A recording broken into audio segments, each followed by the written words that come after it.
Good morning everyone. आज हम कक्षा 6 और 7 की अंग्रेजी की वर्कबुक को सॉल्व करने वाले हैं और हम इस वीडियो के अंदर वर्कशीट 1 से लेके 10 तक सॉल्व करेंगे। ठीक है। एंड ये आपके वही कार्यपत्रक है। कार्यपत्र को इंग्लिश में बोलते हैं वर्कशीट। एंड जैसा कि आपको पता है कि हम इंग्लिश का पेपर या इंग्लिश के कार्यपत्रक सॉल्व कर रहे हैं, तो I will use English as well. And मैं आशा करती हूँ कि आपको समझ में आएगी मेरे साथ साथ। एंड जो बच्चे सिर्फ आंसर लिखने के लिए आए हैं वो जस्ट फॉरवर्ड कर करके आप आंसर नोट डाउन कर सकते हैं अपनी वर्कबुक के अंदर। एंड जो बच्चे समझने के लिए आए हैं वो मेरे साथ बने रहें, पूरा अंत तक वीडियो देखें। आपको एक एक चीज़ मैं एक्सप्लेन करूँगी एंड चीज़ें पढ़ते कैसे हैं, पढ़ के चीज़ें सॉल्व कैसे करनी है, ये सब आपको आना चाहिए, मेरा मानना है। लेकिन एज यू नो बच्चे दो टाइप के होते हैं। पहले वो बच्चे होते हैं जो चीज़ें समझ के करना चाहते हैं, और कुछ बच्चे ऐसे होते हैं जिनको सिर्फ अपने होमवर्क करने से मतलब रहता है। तो सेकेंड टाइप के जो बच्चे हैं वो जस्ट फॉरवर्ड कर करके आप सॉल्यूशन देख लीजिएगा, आपको सॉल्यूशन मिल जाएंगे। और जो बच्चे समझना चाहते हैं वर्कशीट 1 से लेके 10 मेरे साथ बने रहे, मैं एक एक चीज़ एक्सप्लेन करूँगी। तो आइए सबसे पहले हम वर्कशीट नंबर 1 एक्सप्लेन करते हैं। वर्कशीट नंबर 1 लिखा हुआ है, listen to your teacher and circle the words that related to the theme of festival. क्या बोला ये? Theme of festival. तो फेस्टिवल ये FESTIVAL का मतलब होता है त्योहार। आपको बहुत सारे वर्ड्स दे रखे, इन वर्ड्स पे उन्हीं पे भी सर्कल करना है जो किसी तरीके से फेस्टिवल से रिलेट कर सकते हैं। चाहे वो फेस्टिवल का नाम हो सकता है, चाहे वो फेस्टिवल से रिलेटेड खुशी हो सकती है, या उस पर लगने वाले मेले हो सकते हैं। तो ये सब उसी के बारे में। ठीक है, तो आइए सर्कल करते हैं। सबसे पहले दशहरा। दशहरा खुद एक क्या है? त्योहार है। सेकेंड वर्ड लिखा हुआ है फुटबॉल। फुटबॉल फुटबॉल तो किसी तरीके से भी त्योहारों से संबंध नहीं होता है, तो इसको नहीं करेंगे। Then celebrate. सेलिब्रेट का मतलब होता है मनाना, किसी भी चीज़ को मनाना। तो सेलिब्रेट होगा, सेलिब्रेट पे हम सर्कल करेंगे। होली खुद एक फेस्टिवल है, तो इस पर भी सर्कल करेंगे। क्राइंग का मतलब होता है रोना, तो ये किसी भी तरीके से संबंधित नहीं है, तो हम इसको सर्कल नहीं करेंगे। Then school, again we don't circle it. Happiness मतलब खुशी होती है, ऑब्वियसली जब फेस्टिवल आते हैं हम सभी को खुशी होती है, तो हैप्पीनेस पे भी हम सर्कल करेंगे। देन ये वर्ड है fire crackers. Repeat after me, fire crackers. मेरे बाद आप रिपीट कीजिए ताकि आपको इसको पढ़ना आ जाए। Fire crackers. Fire crackers means पटाखे। अब पटाखे याद आते हैं, आपको समझ में आ गया होगा, इस पर सर्कल करना है क्योंकि दिवाली पे हम क्या करते हैं? पटाखे छोड़ते हैं, तो इस पर सर्कल कर लीजिए। फेयर। फेयर का मतलब है मेला। क्या त्योहारों पे मेला लगता है? ऑब्वियसली लगता है, तो फेयर पे भी सर्कल कर दीजिए। एन्जॉय मतलब मस्त करना या कोई भी चीज़ को मनाना। ईवल मतलब बुरा। फिर आता है राखी। तो हमने इन दोनों वर्ड्स पे नहीं किया। फिर तीसरा वर्ड यहाँ पे है राखी। राखी खुद एक फेस्टिवल है, तो इस पर आप सर्कल करेंगे। Then sweets. स्वीट्स का मतलब होता है मिठाई। स्वीट्स का मतलब क्या होता है? मिठाई। ऑब्वियसली हमारे फेस्टिवल पे मिठाई तो खाते हैं, तो स्वीट्स पे भी आप क्लिक कर लीजिए, मतलब सर्कल बना लीजिए। देन लिखा है सैड मतलब उदास। गार्डन का मतलब होता है बगीचा। पीपल का मतलब होता है लोग। विलेज का मतलब होता है गांव। एंड लेजीनेस का मतलब होता है आलस। तो ये नीचे वाले वर्ड्स कहीं पे भी मैच नहीं करते, तो इनको हम सर्कल भी नहीं करेंगे। तो इन वर्ड्स पे आप सर्कल कर लीजिए। अब हम चलते हैं नीचे वाले प्रश्न पे। नीचे वाला प्रश्न क्या है, पढ़ते हैं, आइए। Listen to your teacher and tick the sentence that related to the theme of festival. Listen to your teacher, अपने टीचर की बात सुनो। And tick the sentence that related to the festival, जो क्या है? फेस्टिवल से संबंधित है। सेंटेंस का मतलब यहाँ पे है वाक्य। सेंटेंस का मतलब यहाँ पे क्या है? वाक्य। ध्यान रखिएगा, सेंटेंस का मतलब होता है इंग्लिश में, हिंदी मतलब होता है वाक्य। Seema travelled by her cycle to get to the fair ground. Seema cycle चला के मेले के मैदान तक गई, तो ये है। तो हमने यहाँ पे क्या लगाया? राइट का टिक लगाया। B, I love eating sweets that my mother makes on Diwali. मेरी माता जी जो दिवाली पे स्वीट्स बनाती हैं वो मुझे अच्छे लगते हैं खाना। ईटिंग का मतलब क्या होता है? खाना। स्वीट्स का मतलब मिठाई। तो ऑब्वियसली ये भी क्या है? सही है, सत्य वचन है, तो हमने इस पर राइट टिक लगा दिया। Now see, she can be very angry sometimes. Angry का मीन मतलब होता है गुस्सा। एंग्री का मतलब क्या होता है? गुस्सा। वो कभी कभी बहुत ज़्यादा गुस्सा हो जाती है। तो ये कहीं भी फेस्टिवल थीम से मैच नहीं करता, तो हमने यहाँ लगा दिया cross. D, can you come here please. Come here मतलब इधर आना, क्या तुम इधर आओगे? तो ये भी कोई मैच नहीं करता है, इसलिए इसे हम पे क्रॉस लगा दिया। My brother made a very delicious dish on Eid. मेरा भाई बहुत ही स्वादिष्ट डिश बनाता है ईद पे। ईद के अंदर क्या बना रहा है? कोई डिश बना रहा है। ऑब्वियसली ईद एक त्योहार है मुस्लिम्स का, तो यहाँ पे भी हमको टिक लगाना पड़ेगा। Then F, Ganesh can read English newspaper now. Read का मतलब होता है पढ़ना, और न्यूज़पेपर पता है आपको, अखबार। तो सेंटेंस का मतलब है गणेश अखबार पढ़ सकता है। तो ये कोई रिलेटेड नहीं हुआ फेस्टिवल से, तो इसलिए हमने यहाँ पे लगाया cross. We celebrate Holi with our teachers. हम अपने टीचर के साथ होली मनाते हैं, यस, तो ये आपका हो गया करेक्ट। ठीक है, आई होप आपको मेरे मैं जो एक्सप्लेन भी कर रही हूँ वर्कशीट, आपको समझ में आ रही होंगी। तो आइए वर्कशीट नंबर 2 पे चलते हैं फटाफट से। ये आपकी वर्कशीट नंबर टू में आपकी एक पोएम दे रखी है, तो उसको हमें पढ़ना है और उसी के ऊपर आपके प्रश्न पूछे जाएंगे। तो मैं एक बार आपको पोएम रिसाइट करके बता देती हूँ, यानी पढ़ के बता देती हूँ। Thank you God for the world so sweet. Thank you God. एक मिनट है ना, मैं एक बार में ये सारी एक बार छोटा कर लेती हूँ, एकदम ऊपर ले आती हूँ।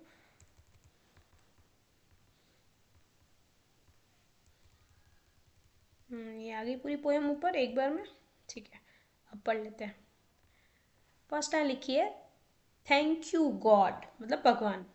गॉड मतलब भगवान। Thank you God for the world so sweet. Thank you God for the food we eat. Thank you God for the bird that sing. Thank you God for everything. अब जो डिफ़िकल्ट वर्ड्स हैं जो मुझे लगते हैं कि आपको नहीं आएंगे, मैं वो अंडरलाइन कर देती हूँ और उसका मतलब आपको बता देती हूँ फटाफट से। ठीक है, तो मैंने हर एक लाइन के अंदर कुछ अंडरलाइन किए वर्ड्स, मैं उनका फटाफट से मतलब बता देती हूँ। थैंक यू का मतलब आप सभी को पता है धन्यवाद। गॉड का मतलब होता है भगवान। सभी भगवान को धन्यवाद कर रहे हो आप यहाँ पे। पहली लाइन में लिखा है for the world so sweet. World का मतलब होता है दुनिया। इतनी अच्छी दुनिया बनाई, प्यारी दुनिया बनाई। स्वीट का मतलब है यहाँ प्यारी, यहाँ मिठाई नहीं है स्वीट, ध्यान रखिएगा। For the food we eat. Food मतलब खाना। फूड खाना, जो भोजन आप करते हो। ईट का मतलब होता है खाना। एंड तीसरी लाइन में आपका वर्ड है सिंग। क्या लिखा हुआ है? सिंग। ये वर्ब है, सिंग, सैंग, संग। सिंग का मतलब होता है गाना गाना। सिंग का मतलब क्या होता है? गाना गाना। And thank you God for everything. एक बार वापस रिपीट कर देती हूँ और इसका मतलब भी समझा देती हूँ। Thank you God for the world so sweet. धन्यवाद भगवान इतना प्यारे दुनिया बनाने के लिए। Thank you God for the food we eat. धन्यवाद भगवान हमें खाना देने के लिए। Thank you God for the bird that sing. Thank you भगवान हमें ऐसी चिड़िया देने के लिए जो गाना गाती है। एंड लास्ट लाइन है thank you God for everything. धन्यवाद भगवान हमें सब कुछ देने के लिए। एवरीथिंग का मतलब होता है सब कुछ। तो आइए अब इससे संबंधित प्रश्न उत्तर कर लेते हैं और फटाफट से आगे चलते हैं। अब यहाँ पे आपको 2 प्रश्न पूछे गए हैं, तो क्या है वो 2 प्रश्न मैं आपको हिंदी में भी मतलब बता देती हूँ और उसका मीनिंग भी बता दिया। और जो बच्चे मैं आपको बता ही चुकी, जो सॉल्यूशन देखने आए हैं, जस्ट सॉल्यूशन देख के आगे बढ़ सकते हैं। Who do you wish to thank. Who का मतलब होता है कौन। विश का मतलब होता है चाहना, और थैंक का मतलब होता है धन्यवाद। तो आप किसे धन्यवाद देना चाहते हैं? किसे? पूरी कविता में हम एक ही जने को धन्यवाद दे रहे हैं, विच इज़ गॉड। तो अब हमें इस तरीके से लिखना पड़ेगा, we wish to thank God. हम भगवान को धन्यवाद कर रहे हैं। नाउ प्रश्न number 2, why do you want to thank them. Why का मतलब है तुम उन्हें धन्यवाद क्यों करना चाह रहे हो, मतलब वाई का मतलब होता है क्यों। तो क्यों आप भगवान को धन्यवाद करना चाह रहे हो? तो answer is we want to thank them because God gave us everything. We का मतलब होता है हम, वॉन्ट का मतलब होता है चाहना, बिकॉज का मतलब होता है क्योंकि, गेव का मतलब होता है देना, और एवरीथिंग का मतलब होता है सब कुछ। हम भगवान को धन्यवाद देना चाहते हैं क्योंकि उन्होंने हमें सब कुछ दिया। मैं आपको बीच बीच में हिंदी इंग्लिश का हिंदी ट्रांसलेट इसलिए करती रहती हूँ ताकि आपको चीज़ें समझ में आ सके, आप वर्ड्स के जो मीनिंग है उसको याद कर सके। थोड़ा टाइम लगता है चीज़ें, बट एक बार आप पढ़ लेंगे तो आपको याद हो जाएंगे। आई होप ये आपको अच्छा लग रहा होगा। अब हम चलते हैं नेक्स्ट वर्कशीट पे फटाफट से। तो नेक्स्ट वर्कशीट में एज यू कैन सी आपको कुछ वर्ड्स की पिक्चर्स दे रखी है जो आपकी डेली लाइफ में ऑब्जेक्ट यूज़ होते हैं, जैसे slipper, cap, glove, watch, camera, hospital and so on. इनकी हमें स्पेलिंग लिखनी है, तो आप फटाफट से इनकी स्पेलिंग लिख लीजिए। ये आपकी चप्पल है जिसको इंग्लिश में बोलते हैं स्लीपर, टोपी को आप बोलते हो cap, globe, GLOB globe, then ये आपकी घड़ी है, इसको आप बोलेंगे वॉच।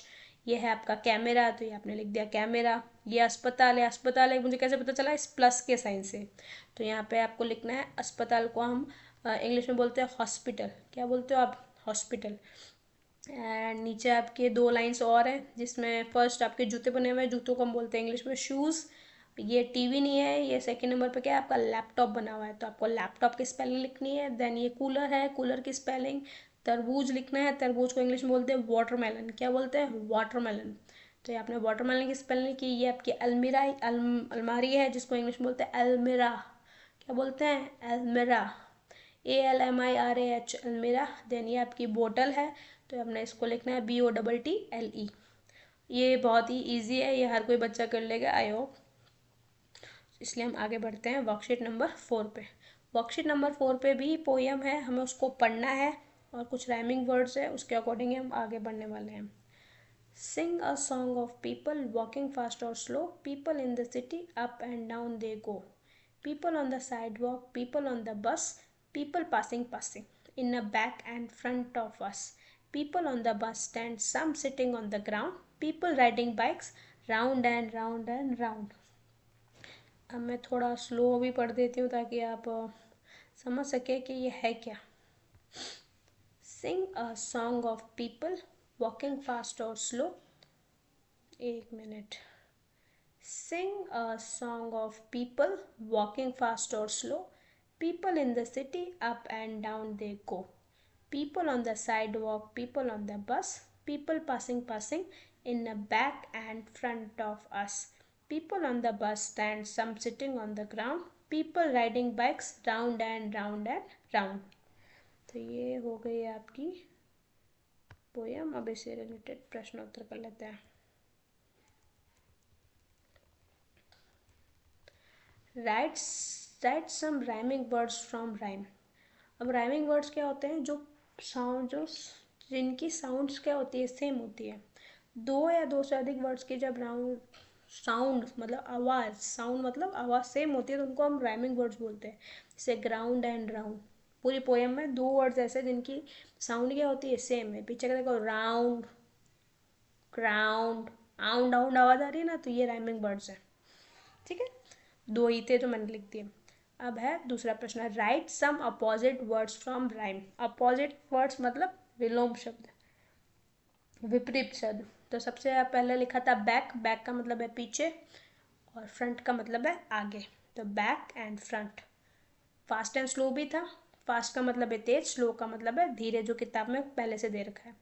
एक और है अप एंड डाउन। अप का मतलब होता है ऊपर, डाउन का मतलब होता है नीचे। तो ये भी आपकी वर्कशीट कंप्लीट हो गई। हम चलते हैं आगे वाली वर्कशीट पे। 5 नंबर वर्कशीट में हमें क्या करना है, खाली जगह भरनी है।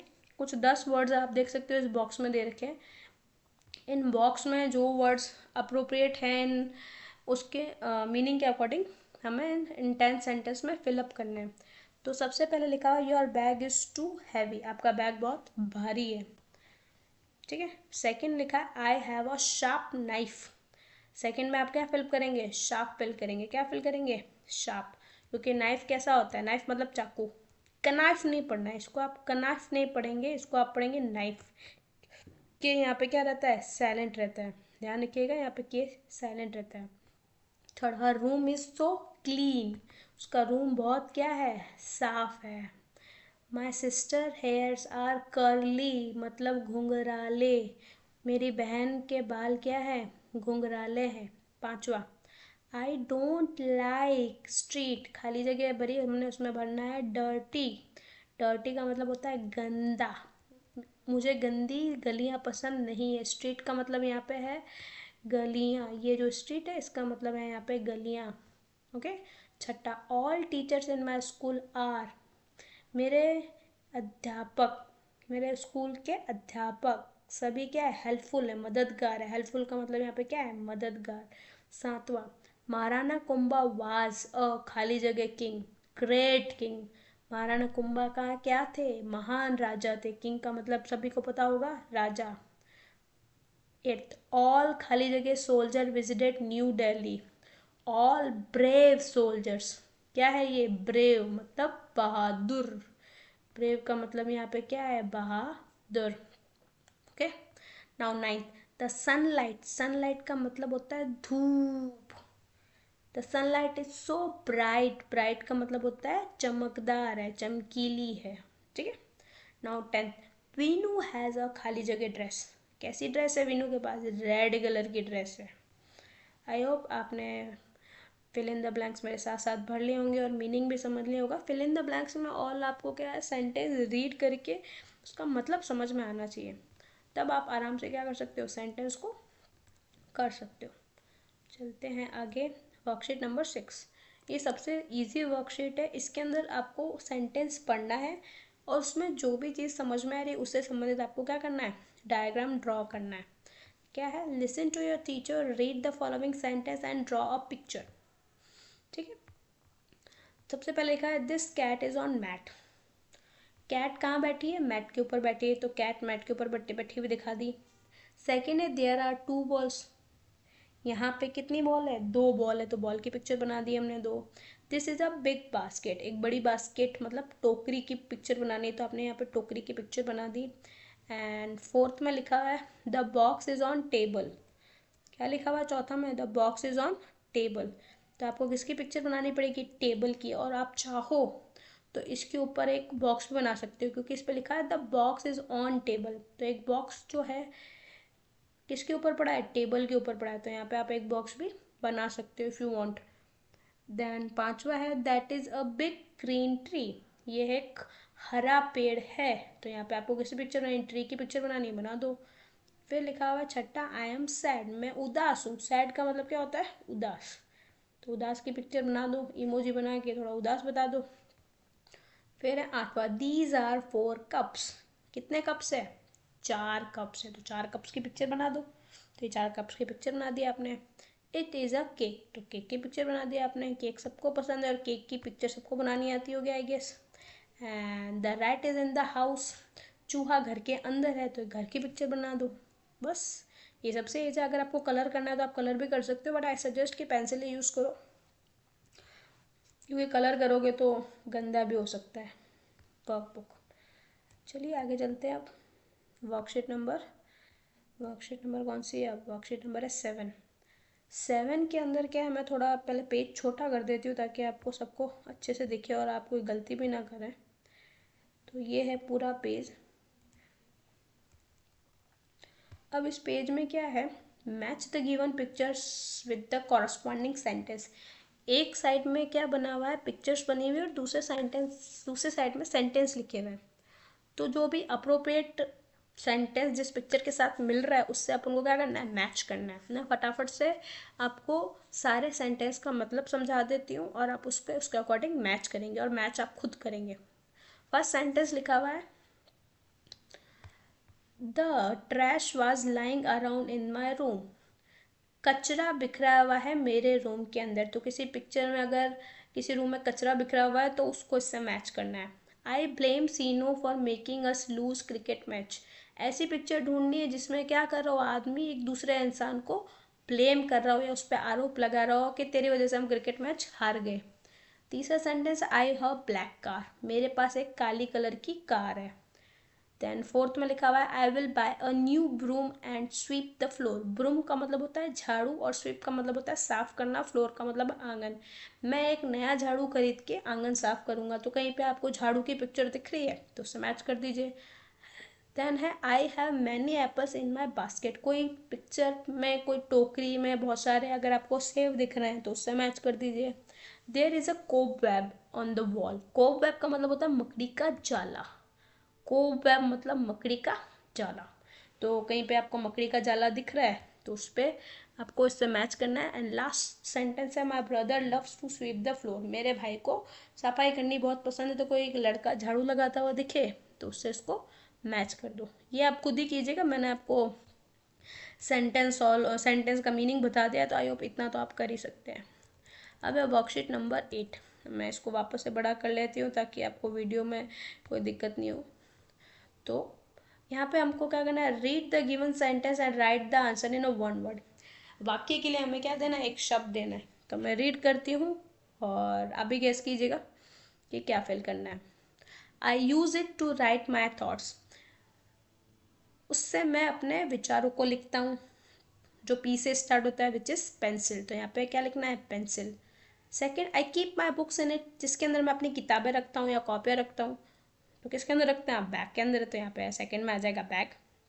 तीसरा, place you go when you fall sick, sick का मतलब बीमार, आप बीमार पड़ने पे कहाँ जाते हैं, ऑब्वियसली आप अस्पताल जाते हैं। तो इंग्लिश में अस्पताल को मैंने अभी आपको थोड़ी देर बताया क्या बोलते हैं, हॉस्पिटल। तो यहाँ पे किसकी स्पेलिंग नहीं है, हॉस्पिटल की। Then fourth, the bus runs on, bus किसके ऊपर दौड़ती है, किसके ऊपर चलती है, ऑब्वियसली रोड्स के ऊपर चलती है। तो यहाँ पे हमने किसकी स्पेलिंग लिखी, रोड की। देन पांचवा है, I use it to correct my mistake, जब आप पेंसिल यूज़ करते हो और गलती हो जाती है तो किससे मिटाते हो, इरेजर से। तो पांचवे में आपको किसकी स्पेलिंग लिखनी, इरेजर। छठा, we use this for calling our friends, अपने फ्रेंड्स से बात करनी होती है स्कूल से जब घर जाते हो, किसका यूज़ करते हो, मोबाइल का यूज़ करते हो ना। तो यहाँ पे किसकी स्पेलिंग लिखनी है, मोबाइल की, लिखो फटाफट। Then seventh, all of us go there to study, हम कहाँ पढ़ने जाते हैं, स्कूल में पढ़ने जाते हैं। तो ये क्या हो गया, school. Eighth, we drink water from it, जिससे हम पानी पीते हैं, किससे पानी पीते हो, बॉटल से पानी पीते हो। तो ये हो गया बॉटल।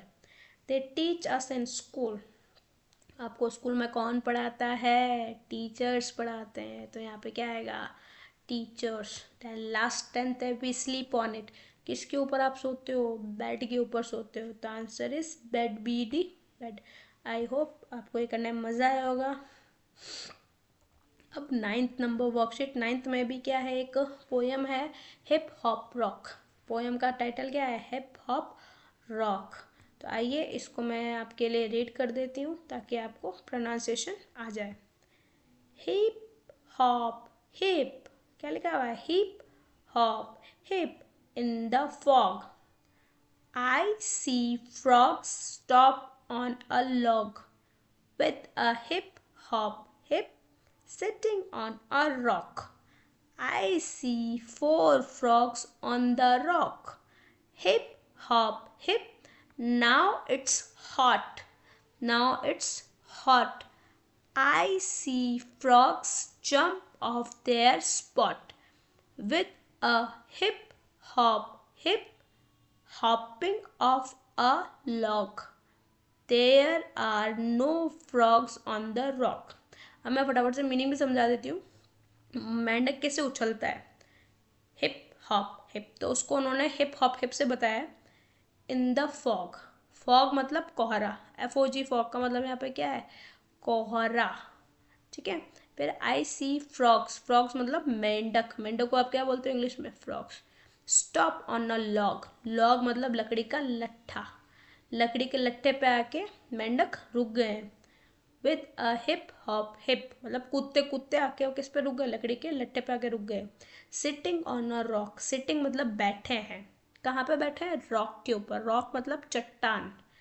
अब लट्ठे से उतर के कूदते कूदते किसके पे ऊपर आके बैठ गए, रॉक के ऊपर। आई सी 4 फ्रॉग्स ऑन अ रॉक, मैंने 4 मेंढकों को चट्टान पे बैठे हुए देखा। कितने कितने बैठे थे, 4। Hip hop hip, now it's hot, कूदते कूदते अब क्या लगी उन्हें, गर्मी लगी, क्या लगी, गर्मी, हॉट मीन्स गर्मी। I see frog jump off their spot, jump का मतलब हो गया, जंप ऑफ का मतलब कूदना, स्पॉट का मतलब जगह, अब अपनी जगह से क्या हो गए, मेंढक कूद गए। With a hip hop hip, कूदते कूदते कूद गए। हॉपिंग ऑफ अ लॉग, अब हॉपिंग हो गए तो वहाँ कहाँ पे पहुँच गए, अपने लट्ठे से दूर पहुँच गए। आई होप आपको ये पोयम समझ में आ गई होगी कि किसके बारे में है और ये क्या हो रहा है, ठीक है। तो आइए इससे रिलेटेड हम प्रश्नोत्तर भी कर लेते हैं।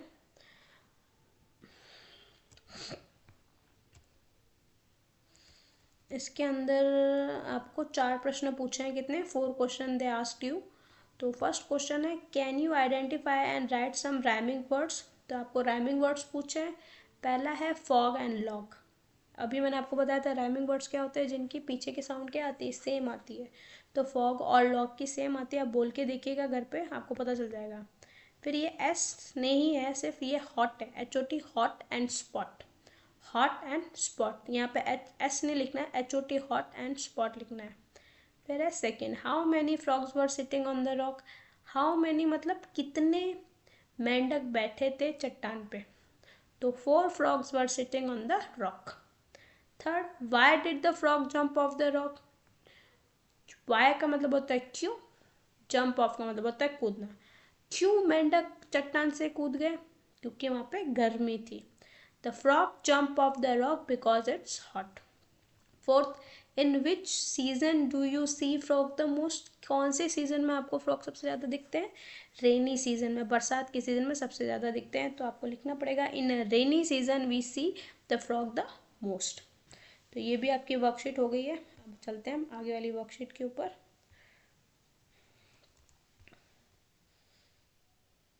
आगे वाली वर्कशीट लास्ट है, worksheet number 10। Fill the preposition in the blank. 4 preposition दिए, before, after, between and among. तो मैं जो समझना है बच्चों उनको समझा दूँ। प्रीपोजिशन क्या होती है? अगर आपने नाउन और प्रोनाउन के बारे में इंग्लिश में पढ़ा होगा, तो उन शब्दों को बताने के लिए ही हम क्या करते हैं, शब्दों की जगह बताने के लिए हम क्या यूज़ करते हैं, प्रीपोजिशन यूज़ करते हैं। जैसे आप हिंदी में संज्ञा और सर्वनाम की अगर आपको पोजीशंस बतानी है या जगह बतानी है तो आप कारक का उपयोग करते हैं, लेकिन इंग्लिश में हमको क्या उपयोग करते हैं, प्रीपोजिशंस का उपयोग करते हैं। अगर आपको प्रीपोजिशन का एक डिटेल वीडियो चाहिए तो मुझे ज़रूर बताइएगा, मैं प्रीपोजिशन का एक डिटेल वीडियो बता दूंगी। अगर आपको नाउन या प्रोनाउन के बारे में भी नहीं पता है, इंग्लिश ग्रामर का जी भी नहीं पता है, तो प्लीज़ कमेंट में मुझे ज़रूर बताइएगा कि मैम हमें ग्रामर सीखनी है।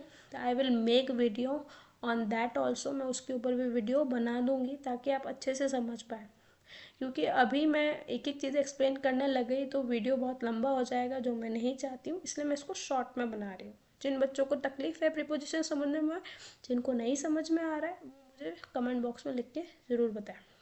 तो अब हम चलते हैं, 4 प्रीपोजिशन की बात यहाँ पे हो रही है। कितनी प्रीपोजिशन दी इन्होंने? 4। Before, after, between and among. Before का मतलब होता है पहले, आफ्टर का मतलब होता है बाद में, बिटवीन का मतलब होता है बीच में, अमंग का मतलब होता है दो या दो से अधिक वस्तुओं के बीच में। बिटवीन कब यूज़ होगा? जब दो वस्तुओं के बीच में कोई बैठा होगा या कहीं दो आदमी के बीच में कोई बैठा होगा। अमंग कब यूज़ होगा? जब बहुत सारे आदमी होंगे तब अमंग यूज़ होगा। तो फर्स्ट है द कैट वाज सिटिंग, खाली जगह द अदर एनिमल्स। तो आंसर विल बी अमंग, क्योंकि बहुत सारे एनिमल्स है, एस लगा हुआ है पीछे, इसलिए यहाँ पे अमंग यूज हुआ है। The police man was running after the thief, उसके पीछे भाग रहा है। ठीक है, तो यहाँ पे आपको लिखना है after, EFTER, after. The fruit were distributed 11 student, किसके बीच में बांटे गए? 11 स्टूडेंट्स के बीच बांटा गया। मैंने अभी आपको बताया अगर कोई बीच का सेंस दे रहा है सेंटेंस, तब हम क्या यूज़ करेंगे? अमंग यूज़ करेंगे रेदर देन बिटवीन। तो थर्ड नंबर पे आपका क्या हो जाएगा? Among. Fourth, the students should comb their hair before they go to school. Students को स्कूल जाने से पहले क्या कर लेना चाहिए? बाल बना लेने चाहिए। ये 5वां शायद मैंने गलत लिखा है, आप इसको सही लिख लीजिएगा। बिफोर की जगह यहाँ पे आपको लिखना है आफ्टर। क्या लिखेंगे? आफ्टर, AFTER,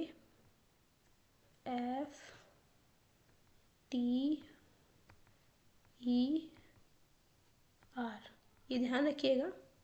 सेंटेंस बोल रहा है wear a clean clothes taking a bath, नहाने के बाद आप क्या पहनेंगे? नए कपड़े पहनेंगे, इसलिए यहाँ पे बिफोर नहीं लिखना है, क्या लिखना है? आफ्टर लिखना है, ध्यान रखिएगा। छठा, switch off the light and fan you leave the classroom, जब आप क्लासरूम छोड़ देते हो तभी तो आप लाइट और फैन बंद करते हो, तो आफ्टर आएगा। यहाँ पे क्या लिखा आपने? After. 7, the bank is open 10 AM to 5 PM। Bank खुले रहते हैं 10 से 5 बजे के बीच में।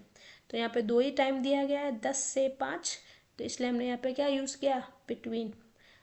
8वां, the final match was played India and Pakistan. किसके बीच फाइनल मैच खेला गया, इंडिया एंड पाकिस्तान के बीच में, इसलिए हमने यहाँ पे क्या लिखा, बिटवीन। अगर 3 कंट्री दे देते, देश दे देते, जैसे इंडिया, पाकिस्तान, बांग्लादेश, तब हम यहाँ पे क्या यूज़ करते, अमंग यूज़ करते।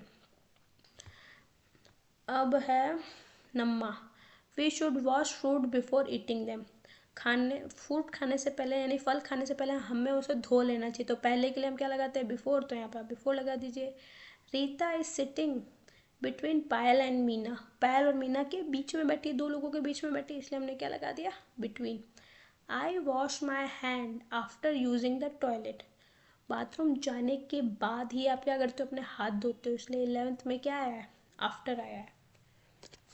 तो आई होप आपने वर्कशीट 1 से लेके 10 तक हल कर ली होगी मेरे साथ। अगर आपको कुछ भी चीज़ समझ में नहीं आए तो आप कमेंट बॉक्स में मुझे लिख के बता सकते हैं। I will definitely reply you. और अगर आपको इंग्लिश ग्रामर पे डिटेल वीडियो चाहिए तो आप वो भी मुझे कमेंट बॉक्स में बता सकते हैं, मैं उसके बारे में भी आपको बता दूँगी। Thank you so much. मिलते हैं नेक्स्ट वीडियो में।